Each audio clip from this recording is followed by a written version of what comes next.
आणि एकंदरीत आजची उपस्थिती पाहिली आणि ती ठिकाणी त्यांच्याशी माझं बोलणं झालं हे पाहता आज जरी माझे मित्र जयश्री दादा उमेदवार असले तरी उद्याचे ते भावी आमदार होणार हे सर्व करत असताना अनेक माझे मित्र सुनील काटकर असतील, रामकृष्ण बेटा असतील, अनेक सर्व मित्रमंडळी सर्व इच्छुक होते, पण प्रत्येकाला उमेदवारी काय देणं शक्य नसतं. आज त्यांनी सुद्धा मोठ्या मनाने सर्वांनी पाठिंबा दिला. त्यांचं या ठिकाणी मी मनापासून धन्यवाद देतो. फार बोलण्यापेक्षा एवढंच सांगेन की मागाशी माझ्या अगोदर सुरेंद्रराजे असतील, मनोज दादा असतील, या सगळ्यांनी त्यांचं मनोगत व्यक्त केलं. यापेक्षा वेगळं माझं काय मनोगत नाही, पण एवढं मात्र निश्चित आहे आणि मला खात्री आहे की जयश्री दादांना निवडून दिल्यानंतर त्यांच्या हातून संपूर्ण या मतदारसंघाची, सातारा सांगली या मतदारसंघाची, सर्वसामान्य लोकांची त्यांच्या हातून सेवा मोठ्या प्रमाणात होईल आणि केंद्र शासनाच्या माध्यमातून जे म्हणून काय मदत यांना त्यांच्या मतदारसंघात संपूर्ण तुमच्याकरता, जसं तुम्ही त्यांचे मतदार तसे माझे सुद्धा आपण मतदार आहात, त्यात कुठेही मी कमी पडणार नाही.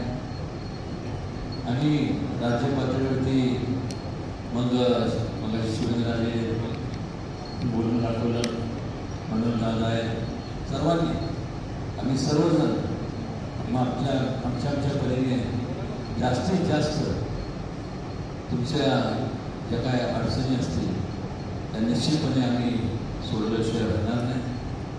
कारण की आम्हाला माहीत आहे की आज मी जरी खासदार असलो तर किंवा व्यासपीठावरती मी आमदार आहेत, पदाधिकारी, आम्हाला जाणीव आहे की मी एकटं माझ्या स्वतःच्या मतावरती निवडून आलेलो नाही आहे.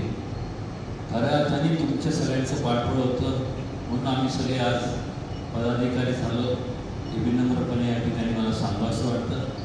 ज्या वेळेस आपल्याला कुठल्याही प्रकारचं माझ्याकडून आणि भविष्यकाळात जयश्री दादांकडून जे काय तुमच्या अपेक्षा आहेत त्या कुठंही आम्ही खास करून जयश्री दादा कुठं कमी पडणार नाही, एवढंच या ठिकाणी माझं मनापासून मी आपल्याला वचन देतो. आणि आपण एकंदरीत उपस्थिती पाहिली तर मला वाटतं 18 तारखेला मतदान आहे, पण एकंदरीत उपस्थिती आणि ठिकठिकाणी ज्या लोकांशी बोललो तर आजचे इथे जरी उमेदवार असले तर उद्याचे भावी आमदार असणार याबद्दल तीळ मात्र शंका नाही म्हणलं. असंच आपल्या सगळ्यांचे आशीर्वाद, असं आपल्या सगळ्यांचं सहकार्य आमच्या सर्वांच्या पाठीशी राहावं एवढंच ईश्वराचं मी प्रार्थना करतो. आणि की आम्हाला माहीत आहे की जे आम्ही आहोत ते तुमच्या सर्वांच्यामुळं आहोत आणि ती जाणून ठेवून निश्चितपणे मी पहिल्यापासून मी कार्यरत आहेच. त्याचप्रमाणे या व्यासपीठावरती सर्वजण त्याच भूमिकेत असतात. खरं तर माझी सुद्धा जेव्हा सुरुवात झाली, राजकीय सुरुवात मी नगरसेवक पदापासून झाली आणि ती सुद्धा विरोधी पक्षाचं झाली.